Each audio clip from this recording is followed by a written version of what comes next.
C'est un nom que tous les fans de l'équipe de France connaissent, qu'il soit petit ou grand, puisqu'il a marqué l'histoire des Bleus à tout jamais. On vient tout juste d'apprendre le décès de Just Fontaine, ancien footballeur de génie et buteur prolifique, qui a fait rêver des générations.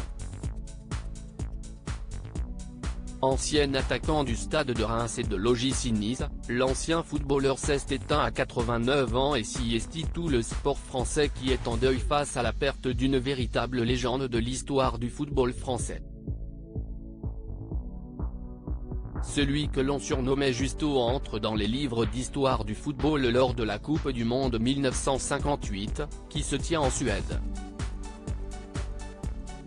Une compétition qu'il marque de son empreinte en inscrivant la bagatelle de 13 buts dans la compétition. Un record qui n'a pour l'heure jamais été battu et qui risque de tenir un long moment tant la performance semble irréelle.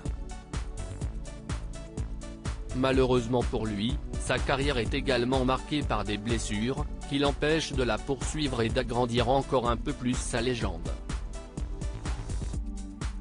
Il décide de prendre sa retraite en 1962, mais ne décroche pas du football pour autant.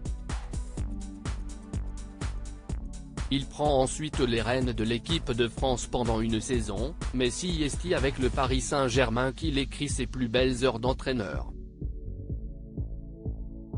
Alors tout fraîchement créé, le club de la capitale est très ambitieux et c'est sous l'égide de Just Fontaine que le PSG monte en première division française, pour ne plus jamais la quitter ensuite. L'ancien attaquant garde donc une place toute particulière dans le cœur des supporters parisiens, qui ne manqueront certainement pas l'occasion de lui rendre un bel hommage lors du prochain match à domicile.